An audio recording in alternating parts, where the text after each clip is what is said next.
안녕하세요. 대단히 반갑습니다. 그림만 자연형TV 이종수입니다.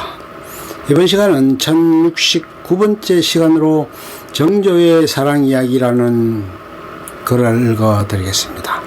정조의 사랑이야기. 정조의 사랑이야기는 MBC 드라마 이산으로 유명해졌습니다. 드라마에서 송년으로 나왔던 한지민 역의 실제 인물은 덕임인데요. 정조와 덕임의 사랑은 드라마보다 더 절절하고 애절했습니다. 정조 이사는 아주 어렸을 적부터 성윤우의 딸 덕임을 마음에 두고 있었습니다. 몰락한 양반이었던 성윤우는 본래 성지였던 한준성의 청지기 노릇을 했는데 한준성이 사망한 뒤에 이산의 외조부 홍봉환의 집으로 옮겨 청지기 생활을 했습니다. 그 바람에 덕임은 어릴 때부터 홍봉환의 집에서 자랐습니다. 이사는 유년 시절 외가를 떠나들며 덕임을 알았고 자라면서 그녀를 마음에 품게 되었습니다. 그런 상황에서 이사는 새손이던 11살에 혼인했습니다. 신분은 김시묵의 딸이었습니다. 이산이 결혼한 것은 1762년 2월인데 그 무렵에 이산에겐 기쁜 소식이 하나 날아들었습니다. 덕임이 아기 나인이 되어 어머니 해경궁 처소로 온 것입니다. 그렇게 4년이 흘렀습니다. 이산은 이제 15살이 되어 마침내 관례를 올리고 새손빈 김씨와 합혼례도 올렸습니다. 그리고 이제 공식적으로 후궁을 둘 수도 있었습니다. 그러자 이사는 곧바로 덕임에게 사랑 고백을 하고 자신의 후궁이 되어줄 것을 요청했습니다. 하지만 덕임은 후궁이 될 수 없다고 울면서 거절했습니다. 그 이유를 물으니 아직 새손빈이 아이를 낳지 않았기 때문에 자신은 후궁이 될 수 없다는 것이었습니다. 이사는 덕임의 의견을 받아들여 그녀를 후경으로 삼는 것을 보류했습니다. 하지만 세월이 흘러 김씨는 임신하지 못했습니다. 그렇게 10년이 흘러 이사는 영조에 이어 왕위에 올랐습니다. 그리고 다시 덕임에게 성은을 받을 것을 요청했습니다. 그런데 이번에도 덕임은 이산의 요청을 거절했습니다. 그녀는 왕비에게서 자손을 보지 못했으니 관례에 따라 3명의 후궁을 드리라는 것이 순서라고 했습니다. 이후로 이사는 원빈 홍씨와 화빈 윤씨 등 2명의 후궁을 드렸습니다. 그런 뒤 1780년에 다시 덕임을 찾아가 성은을 받으라고 요청했습니다. 그런데 덕임은 여전히 후궁 셋을 먼저 드린 뒤 성은을 받겠다고 버텼습니다. 그러자 이번에는 이산도 물러서지 않았습니다. 이에 대해 정조는 자신이 직접 쓴 그녀의 묘지문에서 당시 심정을 이렇게 밝히고 있습니다.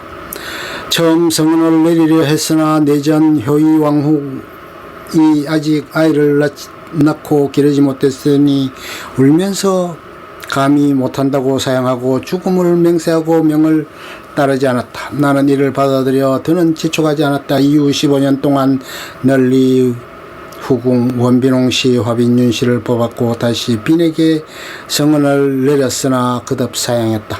이에 빈이 사사로이 부리는 하인에게 죄를 꾸짖고 벌을 내리자 빈은 비로소 내 마음을 받아들였다. 결국 이사는 어린 시절부터 마음에 품고 있던 첫사랑을 15년 동안 건질기게 공략한 끝에 마침내 자신의 여인으로 만드는 데 성공했습니다. 이때 정조는 29살이었고 덕임은 28살이었습니다. 행복도 잠시 연이은 불행이 닥치다 성은을 입은 덕임은 곧바로 임신했습니다. 하지만 불행하게도 1780년 12월에 유산하고 말았습니다. 이후 다시 임신했지만 그 아이 역시 유산되었습니다. 이후 또다시 세 번째 임신하여 이번에는 무사히 출산했습니다. 1782년 9월 7일 새벽 덕임은 연화당에서 마침내 왕실에서 그토록 기다리던 왕자를 낳았습니다. 사랑하는 연인 덕임이 왕자를 출산하자 이사는 기뻐서 어쩔 줄 몰랐습니다. 그것도 처음으로 얻은 자식이었습니다. 그래서 성지와 각신들을 불러놓고 이렇게 하교했습니다.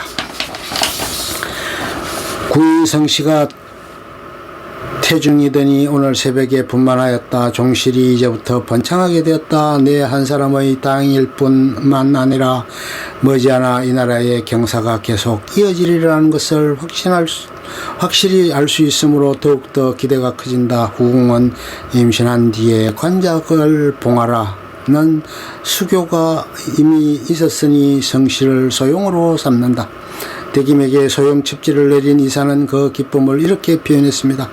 비로소 아비라는 호칭을 듣게 되었으니 이것이 다행스럽다. 이후 2달 뒤 정조는 득임이 낳은 왕자를 원자로 삼고 영호를 내렸습니다.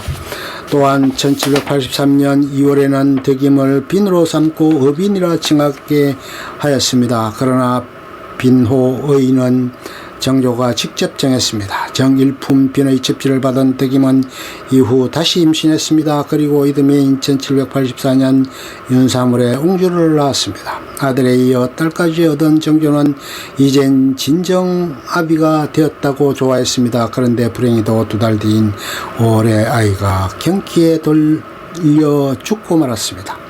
당시 득임의 아이를 낳은 후 피접을 나갔는데 피접 중에 그런 일이 발생한 것입니다. 딸을 잃은 정조와 득임은 몹시 고통스러워했습니다. 특히 득임은 그 슬픔을 이기지 못하고 알아눕기까지 했습니다. 정조는 그녀를 위로하기 위해 뭔가 선물을 안기고자 했고 그의 칠을 원조했던 득임의 아들을 순을 세자로 삼았습니다. 당시 3살이었던 이 아이가 바로 문효세자입니다. 득임은 1786년에 또 임신했습니다.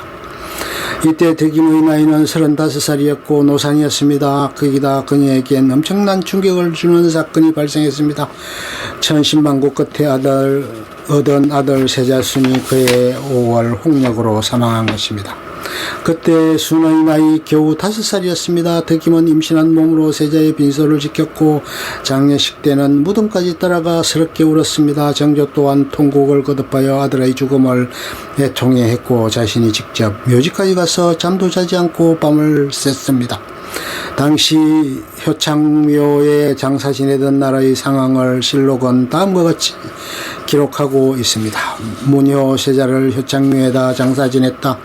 이날 새벽에 발인하였는데 임금이 홍화문 밖에 나와서 곡하고 전별하였다. 다시 홍화문 안의 악차, 임금이 거동할 때 임시 거처로 마련한 장막으로 들어와서 영혼이 타는 수레가 도정 밖으로에서 떠나기를 기다렸다. 임금이 흙잎과 벽포 첩잎을 다시 입고 묘소로 나가 최복, 상복으로 바꾸어 입고서 이를 지켜보았다. 장사가 끝나자 임금이 친히 신주를 쓰고 초우제를 지내고 그대로 하룻밤을 지냈다. 문효세자가 죽은 뒤 득임은 정신적으로 완전히 무너졌습니다. 그것이 병이 되어 알아누웠고 결국 궁궐 밖으로 피접을 가야 하는 상황에 이르렀습니다. 이에 대해 정조는 이렇게 말했습니다. 부인의 마음이 약하여 칠정정세가 있다.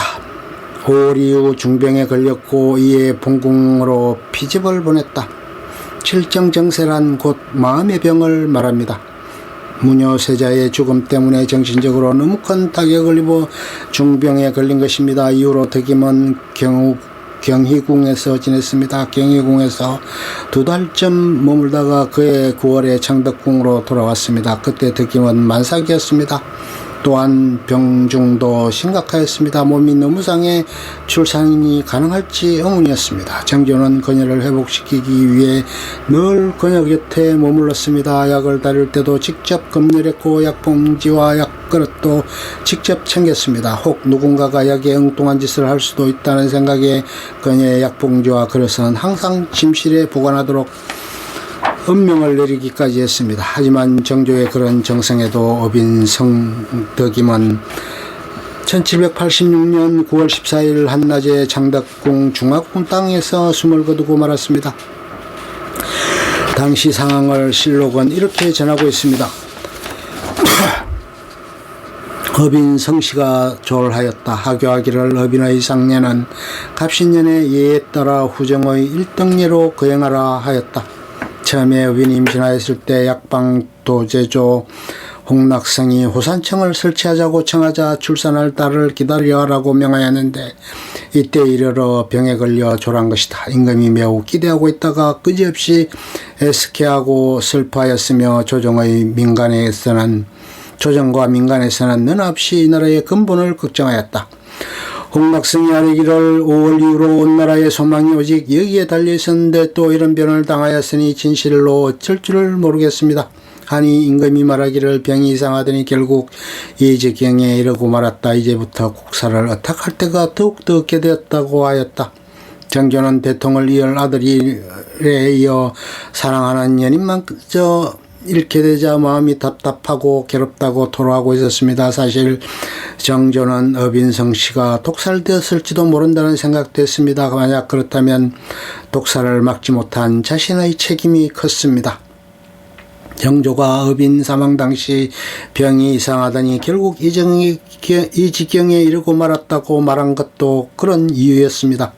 정조는 자신이 직접 그녀의 묘지명을 썼습니다. 그 묘지명 말미에 그는 어빈의 죽음에 대한 심정을 이렇게 쓰고 있습니다. 저 지체났고 천한 여염에서 이같이 빼어난 사람이 태어나서 세자를 낳고 영화로움을 받들어 빈의 자리에 올랐으니 마땅히 우연이 아닌 듯했다. 그러나 무녀세자의 무덤에 흙이 마르기도 전에 빈이 뱃속의 아이와 함께 급히 세상을 떠났다.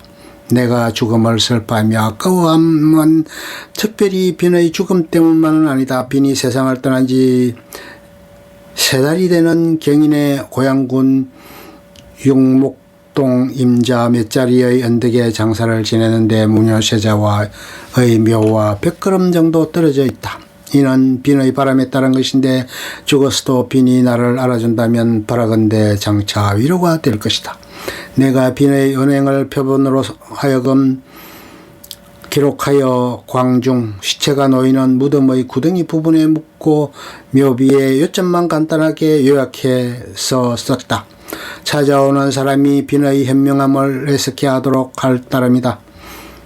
사랑하는 빈의 불행한 운명은 위에 적힌 사실과 같다. 정조가 얼마나 어빈을 사랑했는지 알 수 있는 대목입니다. 어린 시절부터 마음에 품었던 여인을 결국 아내로 맞이했지만 이딴 불행으로 그녀를 떠나보내야만 했던 정조의 애절함이 그대로 전해집니다. 끝. 좋으면 좋아요, 구독, 알림 설정 눌러주세요. 감사합니다.